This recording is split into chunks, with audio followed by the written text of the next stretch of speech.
Harry Potter and the Chamber of Secrets. Chapter 4. At Flourish and Blotts.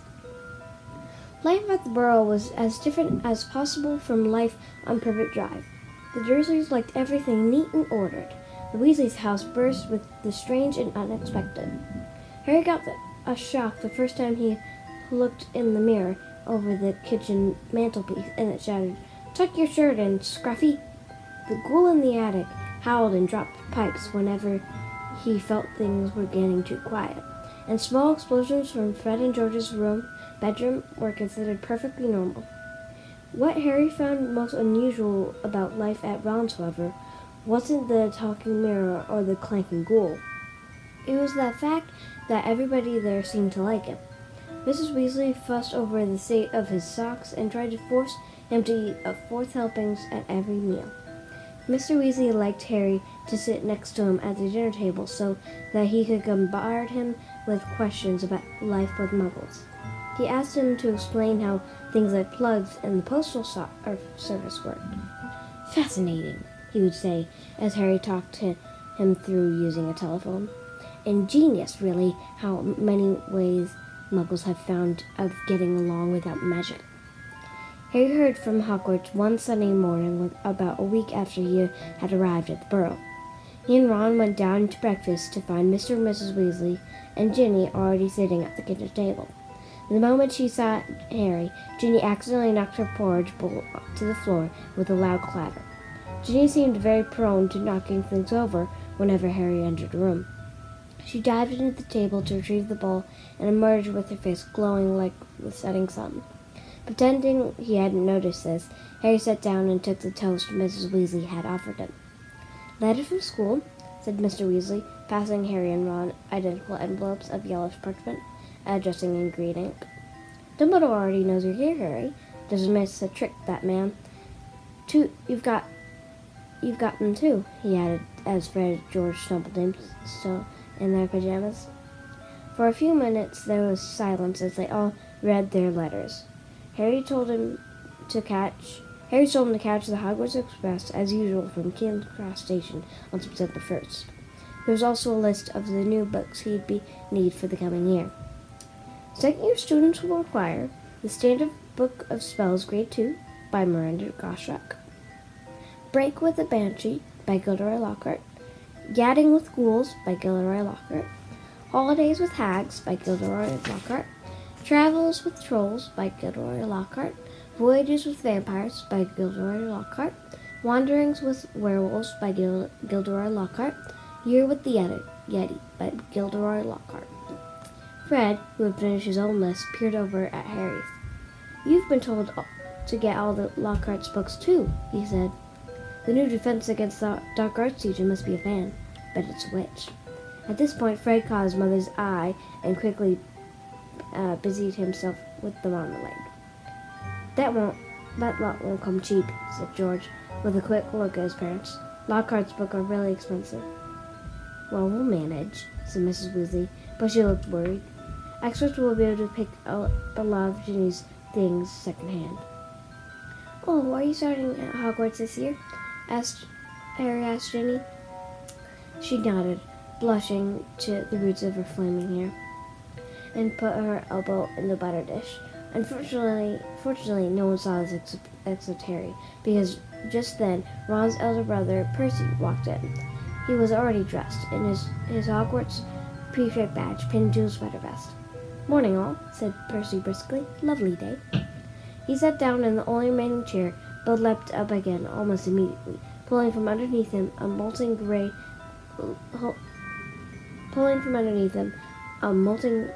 feather duster. At least, that was what Harry thought it was, until he saw it was breathing. "Errol," said Ron, taking the limp out from Percy and extracting a letter from under his wing. "Finally, he's got Hermione's answer. I wrote to her saying we were going to try to rescue you from the Dursleys."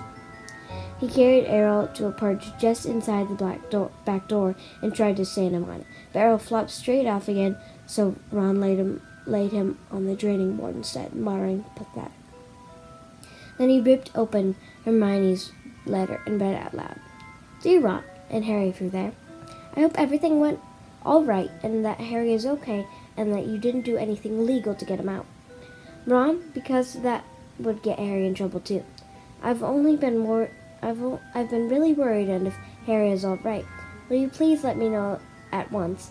But perhaps it would be better if you used a different owl, because I think another delivery might finish your one off. I'm very busy with schoolwork, of course. How can she be? Said Ron in horror. We're on vacation, and we're going to London next Wednesday to buy my new books.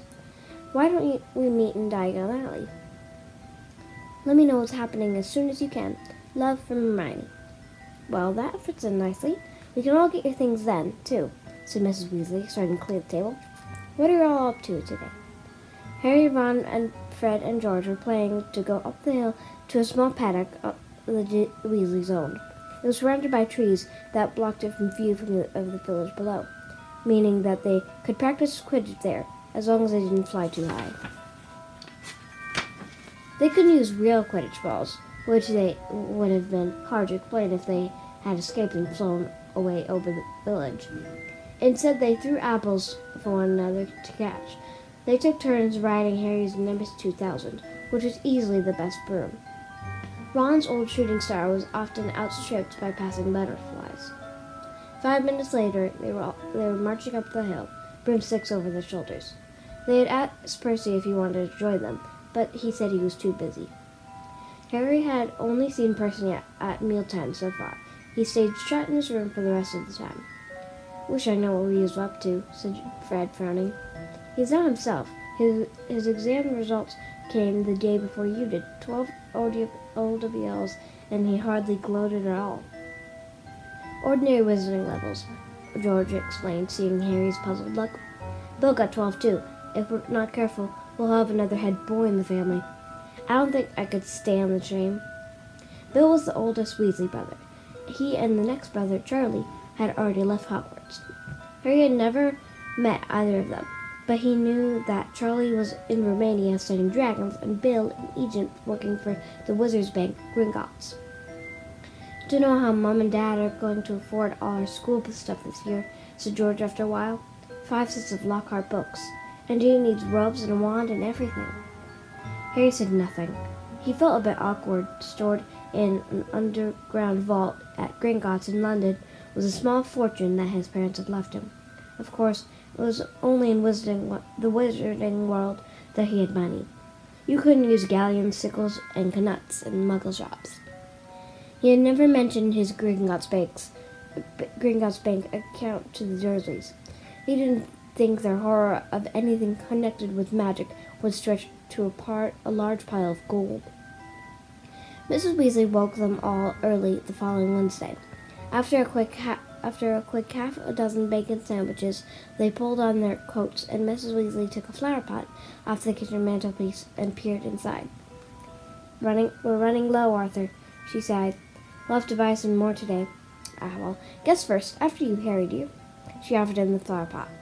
Harry stared at the mall, watching him. What am I supposed to do? He stammered. He's never traveled by Floo powder, said Ron suddenly. Sorry, Harry, I forgot. Never? Said Mr. Weasley. But how did you get to Diagon Alley to buy your school things last year? I went on the other underground. Really? Said Mr. Weasley eagerly. Were there escalators? How exactly? Not now, Arthur, said Mrs. Weasley. Floo powder's a lot quicker, dear, but goodness me, if you've never used it before. I'll be all right, Mum, said Fred. Harry, watch us first. He took a pinch of the glittering powder out of the fire pot. He stepped up to the fire, threw the powder in the flames. With a roar, the fire turned emerald green and was higher than Fred, who stepped right into it and shouted, Diagon Alley, and vanished. You must speak clearly, dear, said Mrs. Weasley. Mrs. Weasley told Harry as George dipped his hand into the flower pot. And be sure to get out at the right grate. The right what? Said Harry nervously as the fire roared and whipped George out of sight too. Well, there's an awful lot of wizard fires to choose from, you know. But as long as you've spoken clearly, he'll be fine, Molly. Don't fuss, said Mrs. Weasley, helping himself to Floo powder too. But dear, if he got lost, how would we ever explain to his aunt and uncle? They wouldn't mind, Harry reassured her. Dudley would think it was a brilliant joke if I got lost up a chimney. Don't worry about that." "Well, all right. You go after Arthur," said Mrs. Weasley. "Now, when you get into the fire, say where you're going, and keep your elbows tucked in," Ron advised. "And keep your eyes shut," said Mrs. Weasley. "Don't fidget, or you might well fall out of the wrong fireplace. But don't panic and get out too early. Wait until you see Fred and George." Trying hard to bear all this in his mind, Harry took a pinch of flue powder and walked to the edge of the fire. He took a deep breath, scattered the powder into flames, and stepped forward. The fire felt like a warm breeze.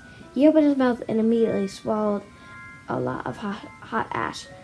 "Gone, Allie," he coughed. He felt as though he were being sucked down a giant drain. He seemed to be spinning very fast.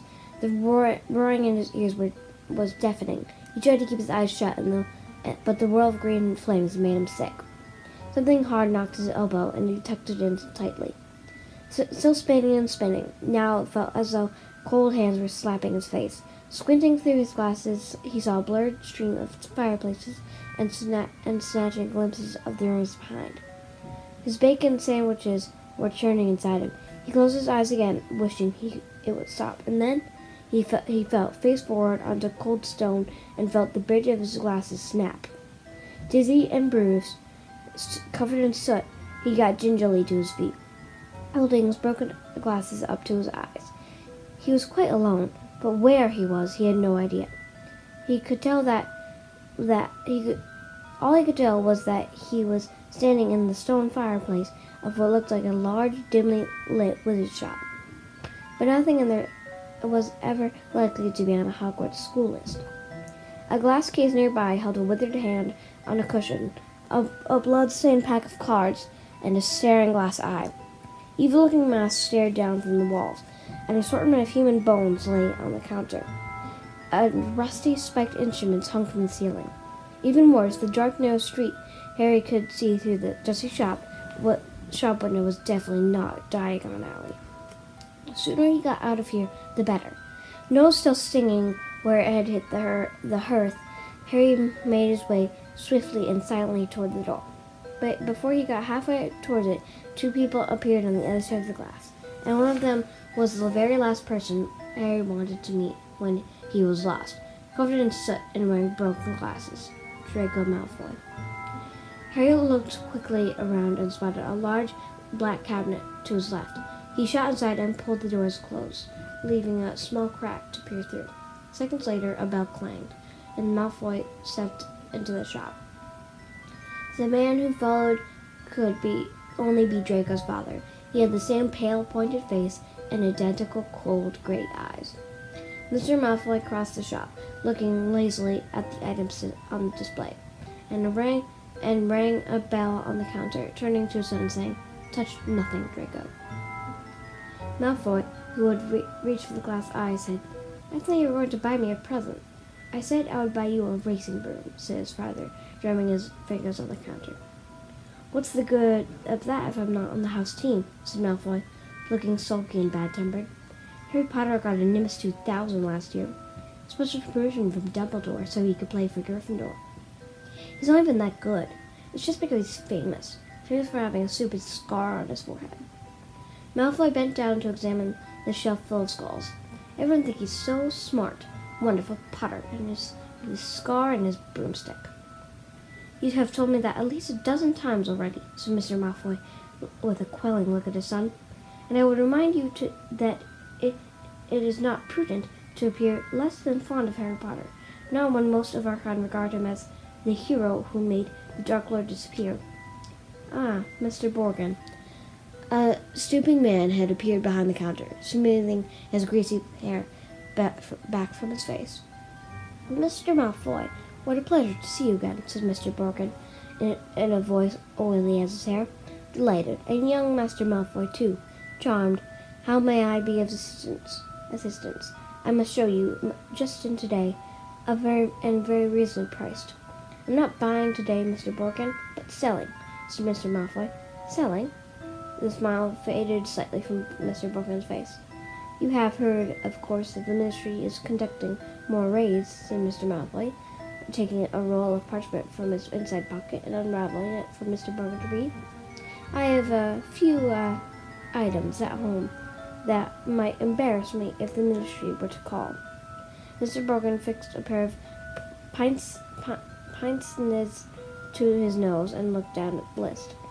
"The ministry wouldn't presume to trouble you, sir, surely?" Mr. Malfoy's lip curled.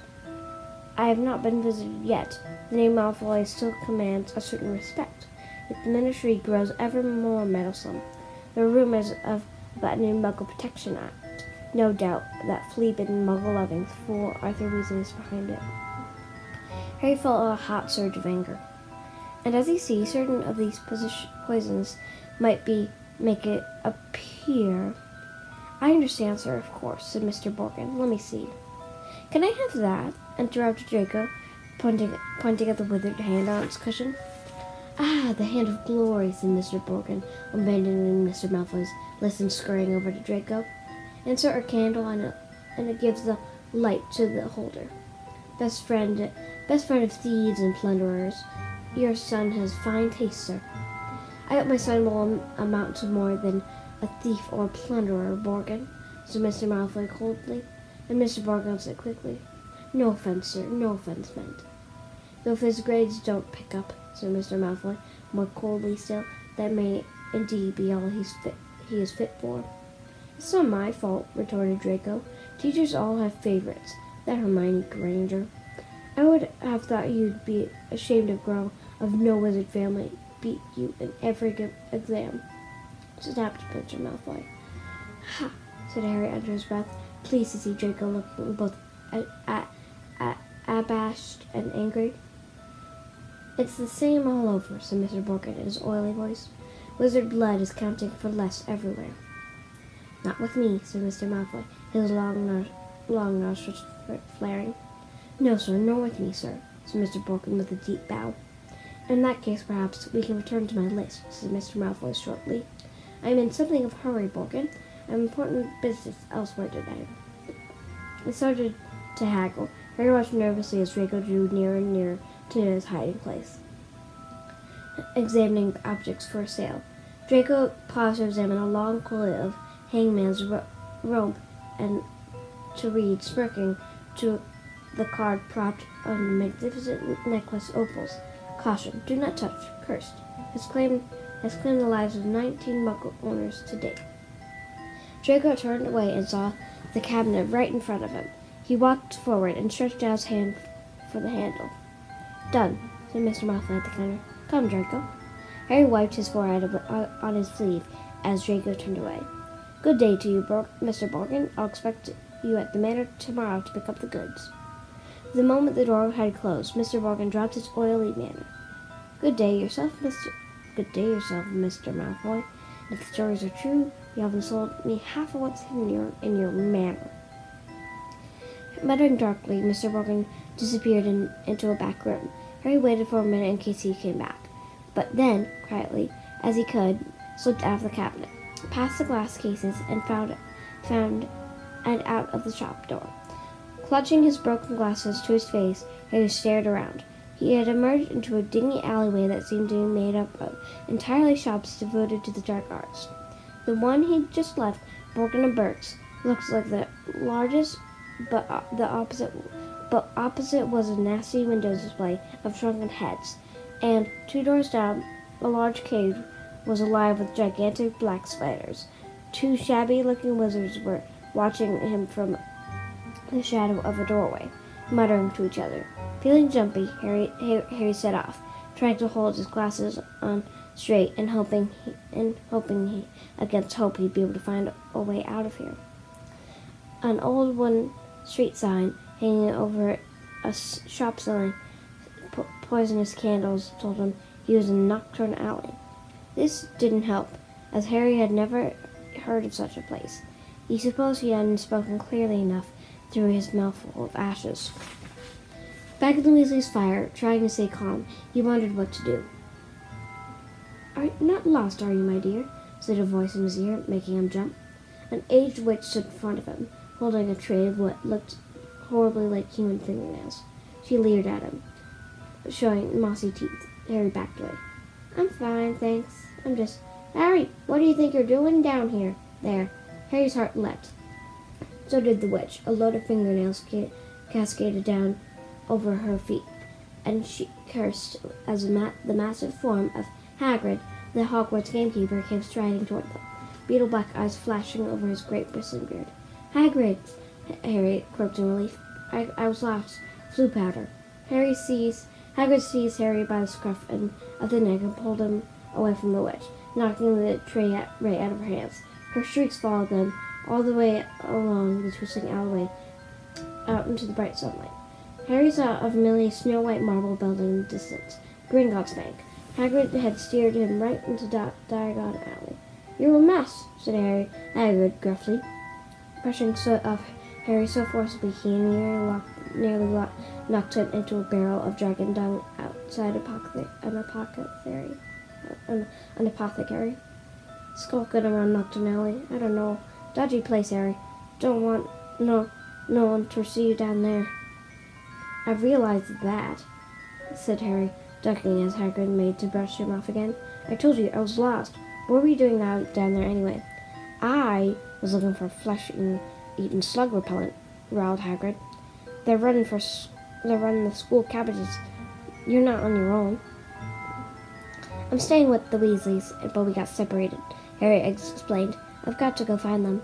They set off together down the street. How come you never wrote back to me? Said Hagrid as Harry jogged alongside him. He had to take 3 steps to every stride of Hagrid's enormous boots. Harry had explained all about Dobby and the Dursleys. Lousy muggles, growled Hagrid. If I'd have known. Harry, over here. Harry looked up and saw Hermione Granger standing at the top of the white flight of steps to Gringotts. She ran down to meet them, her brushy brown hair flying behind her. What happened to your glasses? Hello, Hagrid. Oh, it's wonderful to see you two again. Are you coming to Gringotts, Harry? As soon as I found the Weasleys, said Harry. You won't have to you don't have long to wait, said Hagrid with a grin. Larry and Hermione looked around, sprinting up the crowded street were Ron, Fred, George, Percy, and Mr. Weasley. Harry, Mr. Weasley panted. We hoped you'd only gone one grade too far. He mopped his glistening bald patch. Molly's frantic. She's coming now. Where did you come out? Ron asked. Knockturn Alley, said Hagrid grimly. Excellent, said Fred and George together. We've never been allowed in, said Ron enviously. I should very well think not, growled Hagrid. Mrs. Weasley now came galloping into view, her handbag swinging wildly in one hand, Ginny just clinging onto the other. Oh, Harry, oh my dear, you could have been anywhere. Gasping for breath, she pulled a large clothes brush out of her bag and began sweeping off the soot Hagrid hadn't managed to beat away. Mr. Weasley took Harry's glasses and gave them a tap of his wand and returned them good as new. Well, gotta be off, said Hagrid, who was having his hand wrung by Mrs. Weasley. Knockturn Alley. If you hadn't found him, Hagrid. So you're at Hogwarts. As he strode away, he head and shoulders taller than everyone else in the packed street. Guess who I saw in Borgin and Burke's? Harry asked Ron and Hermione as they climbed Gringotts steps. Malfoy and his father. Did Lucius Malfoy buy anything? Said Mr. Weasley sharply behind him. No, he was selling. So he's worried, said Mr. Weasley with a grim satisfaction. Oh, I'd love to get Lucius Malfoy for something. You be careful, Arthur, said Mr. Weasley sharply as they were bowed into a bank by goblin at the door. That family's troubled. Don't go biting off more than you can chew. You don't think I'm a match for Lucius Malfoy? Said Mr. Weasley indignantly. But he was distracted almost at once by the sight of Hermione's parents, who were standing nervously at the counter that ran all along the great marble hall, waiting for Hermione to introduce them. But you're muggles, said Miss Weasley delightedly. We must have a drink. What's that you've got there? Oh, you're changing muggle money. Molly, look! He pointed excitedly at the 10-pound notes in Mr. Grinch's hand. Meet you back here, Ron said to Hermione as Weasley's and Harry led were led off to their underground vaults by another Green Goblin. The vaults were reached by means of small goblin-driven carts that sped along miniature train tracks through the bank's underground tunnels. Harry enjoyed the breakneck journey down to the Weasleys' vault, but dreadful, far worse than he had a Nocturne Alley when it was opened.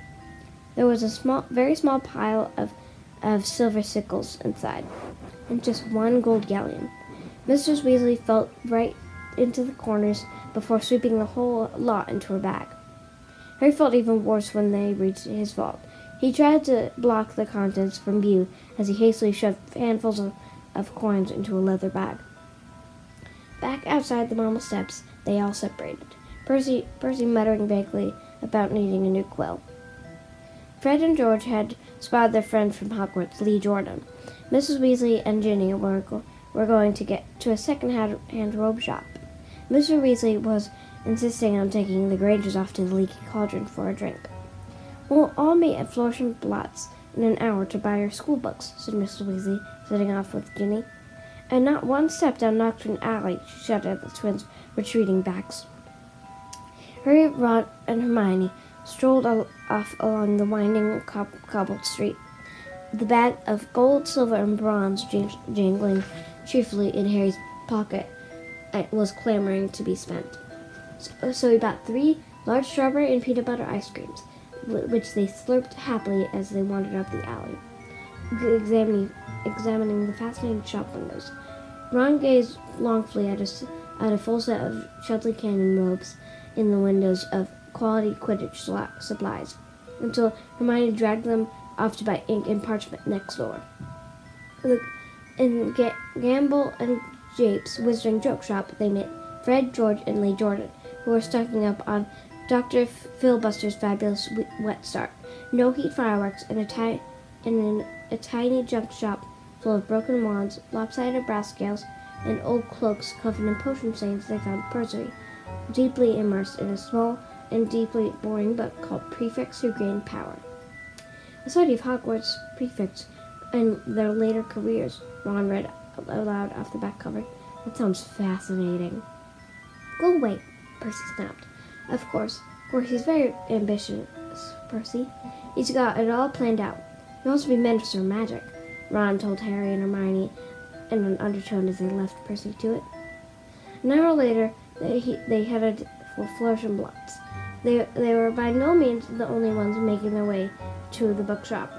As they approached it, they saw, to their surprise, a large crowd jostling outside the doors, trying to get in. The reason for this was proclaimed by a large banner stretched across the upper windows. Gilderoy Lockhart will be signing copies of his autobiography, Magical Me, today, 12:30 p.m. to 4:30 p.m. "We can actually meet him," Hermione squealed. "I mean, he's written almost the whole book list." The crowd seemed to be made up of mostly witches and around Mrs. Weasley's age. A harassed-looking wizard stood at the door, saying, Calmly, ladies, please. Don't push there. Mind the books now." Harry, Ron, and Hermione squeezed inside. A long lineup wound right to the back of the bookshop, where Gilderoy Lockhart was signing his books. They each grabbed a copy of the Standard Book of Spells, Grade 2, and sneaked up the line to where the rest of the Weasleys were standing with Mr. and Mrs. Granger. "Oh, there you are. Good," said Mrs. Weasley. She sounded breathless and kept patting her hair. "We'll be able to see him in a minute." Gilderoy Lockhart slowly came into view, seated at a table surrounded by large pictures of his own face, all winking and flashing dazzling white teeth at the crowd. The real Gilderoy Lockhart was wearing robes of forget-me-not blue that exactly matched his eyes. His pointed wizard's hat was set at a jaunty angle on his wavy hair. A short, irritable-looking man was dancing around taking photographs with a large black camera that emitted puffs of purple smoke with every blinding flash. "Out of the way there," he snarled at Ron, moving back to get a better shot. "This is for the Daily Prophet." "Big deal," said Ron, rubbing his foot with the photographer had stepped on it. Gilderoy Lockhart heard him. He looked up. He saw Ron, and then he saw Harry. Then he leapt up to his feet and positively shouted, "It can't be Harry Potter!" The crowd parted, whispering excitedly. Lockhart dived forward, seized Harry's arm, and pulled him to the front. The crowd burst into applause. Harry's face burned as Lockhart shook his hand for the photographer, who was clicking away madly, wafting thick smoke over the Weasleys. "Nice big smile, Harry," said Lockhart through his own gleaming teeth. "Together, you and I are worth the front page." When he finally let go of Harry's hand, Harry could hardly feel his fingers. He tried to sidle back over to the Weasleys, but Lockhart threw an arm around his shoulders and clamped him tightly to his side. "Ladies and gentlemen," he said loudly, waving for quiet, "what an extraordinary moment this is! The perfect moment for me to make a little announcement I've been sitting on for some time. When young Harry stepped into Flourish and Blotts today, he only wanted to buy my autobiography, which I shall be happy to present to him now, free of charge." The crowd applauded again. "He had no idea," Lockhart continued, giving Harry a little shake that made his glasses slip to the end of his nose, "that he would surely be getting much, much more than my book, Magical Me. He and his schoolmates will, in fact, be getting the real Magical Me. Yes, ladies and gentlemen, I have the great pleasure and pride in announcing that this September I will be taking up the post of Defense Against the Dark Arts teacher at Hogwarts School of Witchcraft and Wizardry." The crowd cheered and clapped, and Harry found himself being presented with the entire works of Gilderoy Lockhart. Staggering slightly under their weight, he managed to make his way out of the limelight to the edge of the room, where Ginny was standing next to her new cauldron.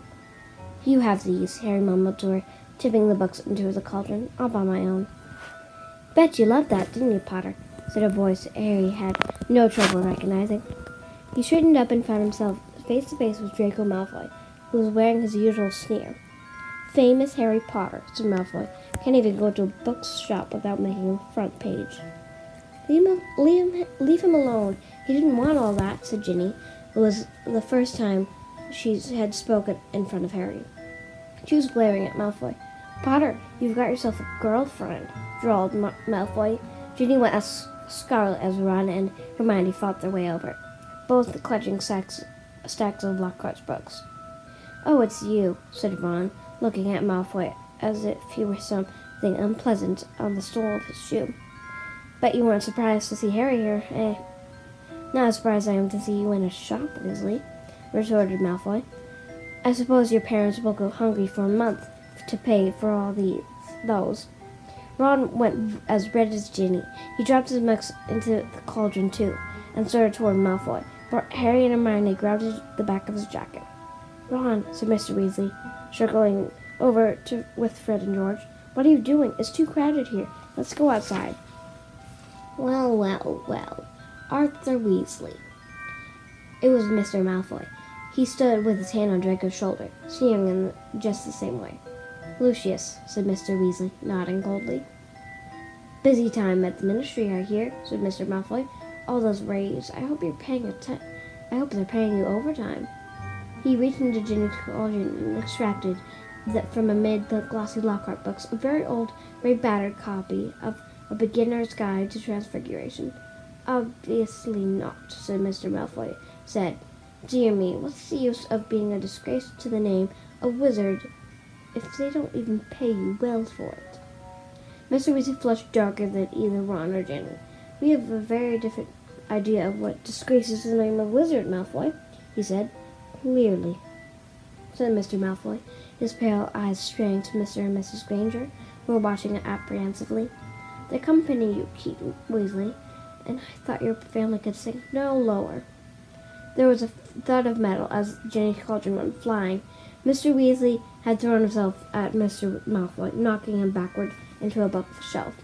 Dozens of heavy spell books came thundering down onto their heads. There was a yell of "Get him, Dad!" from Fred or George.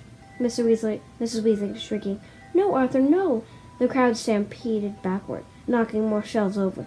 "Gentlemen, please, please!" cried the assistant, and then louder than all, "Break it up there, gents, break it up!" Hagrid was wading toward them through the sea of books. In an instant, he had pulled Mr. Weasley and Mr. Malfoy apart. Mr. Weasley had cut a lip on, and Mr. Malfoy had the hint had been hit in the eye by an encyclopedia of toadstools. He was still holding Ginny's old Transfiguration book. He thrust it at her, his eyes glittering with malice. "Here, girl, take your book. It's the best your father can give you." Pulling himself out of Hagrid's grip, he beckoned to Draco and swept him from the shop. "You should have ignored him, Arthur," said Hagrid, almost lifting Mr. Weasley off his feet as he straightened his robes. "Rotten to the core, the whole family. Everyone knows that.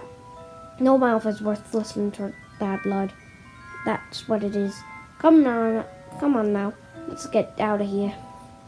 The assistant looked as though he wanted to stop them leaving, but he barely came up to Hagrid's waist and seemed to think better of it.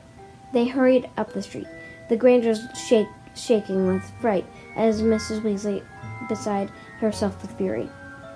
"A fine example to set for your children, brawling in public. What Gilderoy Lockhart must have thought." "He was pleased," said Fred. "Didn't you hear him as we were leaving? He asked that bloke from the Daily Prophet if he'd be able to work the fight into his report. Said it was all publicity. But it was a subdued group that headed back to the fireside in the Leaky Cauldron, where Harry, the Weasleys, on all their shopping, would be traveling back to the Burrow using flue powder. They said goodbye to the Grangers, who were leaving the pub for the Muggle Street on the other side. Mr. Weasley started to ask them how bus stops work, but suddenly stopped quickly at the look on Mrs. Weasley's face. Harry took off his glasses and put them safely in his pocket before helping himself to flue powder. It definitely wasn't his favorite way to travel.